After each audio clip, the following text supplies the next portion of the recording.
Antes de falar em princípios da contabilidade, seria interessante a gente saber o que a gente pode entender por princípios. Então, princípio, a gente pode entender por princípio a postura em que o profissional vai tomar diante de algumas situações.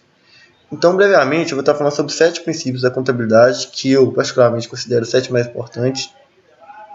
E esses princípios são um conjunto de doutrinas e normas, basicamente a essência dessas normas, e ele nos é dado pelo Conselho Federal de Contabilidade.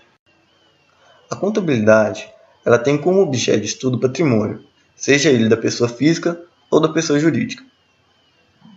O Conselho Federal de Contabilidade, por meio dos princípios contábeis, princípio que eu vou citar agora, o princípio da entidade, eles nos diz o seguinte: nós não devemos confundir o patrimônio da pessoa física com o da pessoa jurídica.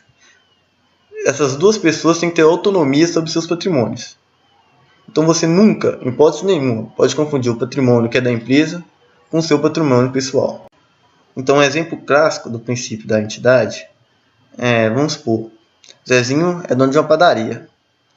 E Zezinho acorda cedo todo dia, Zezinho faz o pão, Zezinho vende pão, Zezinho faz o serviço de caixa, Zezinho repõe estoque, Zezinho limpa a padaria, ou seja, Zezinho faz tudo na pequena padaria dele.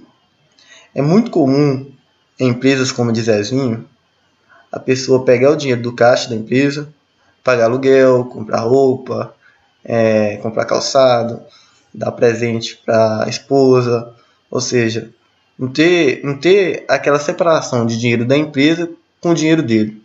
O princípio da entidade ele entra aí. Zezinho ele não pode, em hipótese nenhuma, pegar o dinheiro do caixa da empresa para comprar coisa para ele ou para pessoas vinculadas a ele. O que Zezinho tem que fazer? Zezinho tem que fazer a retirada, conforme a contabilidade manda, emitir nota fiscal, tudo dentro dos conformes, para que esse dinheiro saia da empresa para o Zezinho de forma reconhecida.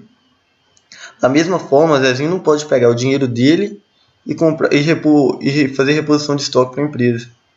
A empresa tem que repor o estoque com o dinheiro da empresa. Zezinho tem que comprar as coisas com o dinheiro de Zezinho. Por mais que a empresa seja de Zezinho, Zezinho não pode simplesmente pegar o dinheiro do caixa e gastar com o que ele quiser.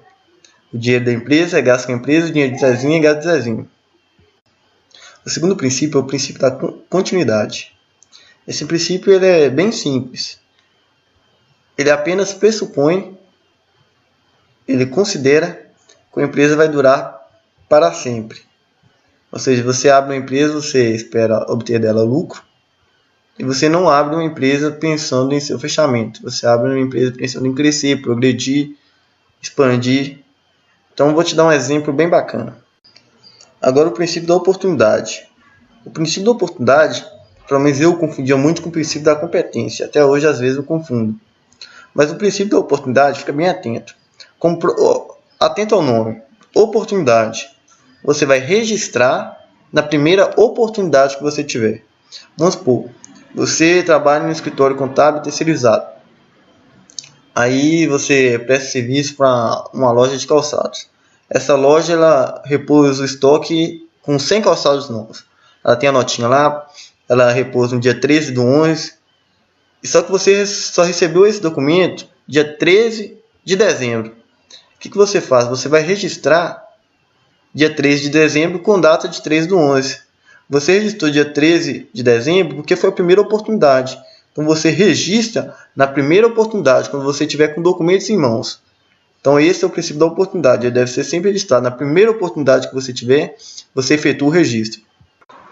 O princípio do registro do valor original determina que componentes do patrimônio inicialmente devem ser registrados pelo valor de transição, sempre em moeda nacional. O que é isso? Se você comprou uma casa no valor de 100 mil reais, você vai registrar 100 mil reais. Às vezes você pagou 100 mil reais nessa casa, mas o mercado, você conseguiria vender ela no mercado no mesmo mês por 140 mil. Mas contabilmente, essa casa vale 100 mil reais. Eu não vou aprofundar muito no assunto, mas depois que você registrou pelo valor original, esse ativo ou passivo, ele pode sofrer alguma variação. como custo corrente, valor realizável, valor presente, valor justo, atualização monetária. Tudo isso depois pode alterar esse valor. Mas o princípio é claro, você sempre vai registrar pelo valor de transição. Depois, é claro, que você pode mudar esse valor por N fatores.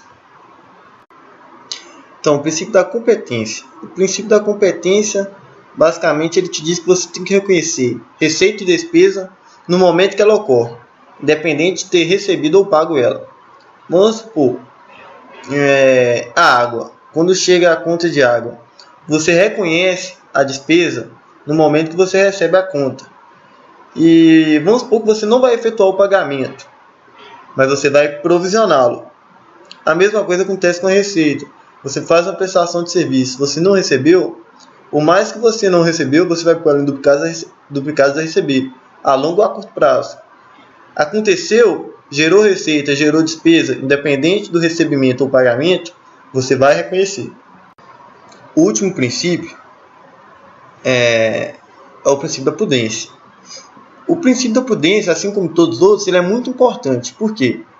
Sempre quando você tiver dois valores ou mais que você possa utilizar, você vai utilizar o menor para o ativo e o maior para o passivo. Vamos recapitulando. Você tem uma casa e você pagou 3 avaliadores, que é o mínimo que a lei exige, para avaliar o valor de mercado dessa casa para você fazer retificação contábil. Um avaliador falou que a casa custa 100 mil. O outro falou que a casa custa 120 mil. E o terceiro falou que a casa custa 130. O princípio da prudência, ele fala que para o ativo, ou seja, para o valor que você vai considerar que tem a casa, você vai usar o menor. Então, neste exemplo, você usaria 100 mil.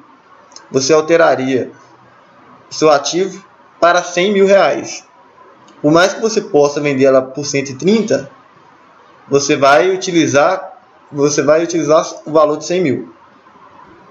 Para o passivo, acontece basicamente o inverso. Vamos supor que um funcionário seu entrou com a causa trabalhista e você deixou de pagar alguns direitos dele. Aí você consulta o advogado. O advogado, ele te dá... O trabalhador, ele entra com pedido de pagamento no valor de 10 mil.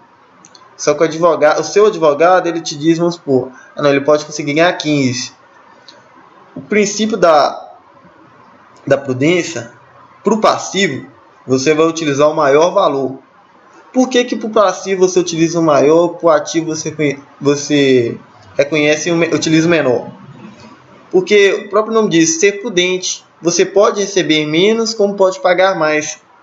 Então, para você não comprometer o patrimônio da empresa, você sempre, quando tiver 2 ou mais valores que possam ser utilizados, você vai utilizar o menor para o ativo e o maior para o passivo. Mas e se eu desrespeitar esses princípios? Muito comum, acontece. Mas se você desrespeitar, tiver uma fiscalização, você for pego, se você desrespeitou e esse desrespeito não foi caracterizado, em uma fraude, foi algo básico, você pode receber de 1 a 5 vezes o valor da sua unidade em multa. Agora, se esse erro foi doloso, você teve intenção de errar, você fraudou um documento, você quis sonegar imposto, você quis fazer alguma coisa, utilizou, desrespeitou algum desses princípios, você pode ter a suspensão de até 2 anos do exercício da função. Você pode ficar impedido de exercer a sua função de contabilista, contador, que seja. Se você agiu por imperícia, falta de conhecimento técnico, você pode ficar suspenso por até 1 ano. Então, todo contador, contabilista, deve ter ciência dos princípios da contabilidade. Esses princípios são primordiais, devem sempre ser respeitados para que nós, contadores, vivamos em uma harmonia profissional. Então é isso. Um abraço para vocês, espero que tenham gostado. Até o próximo.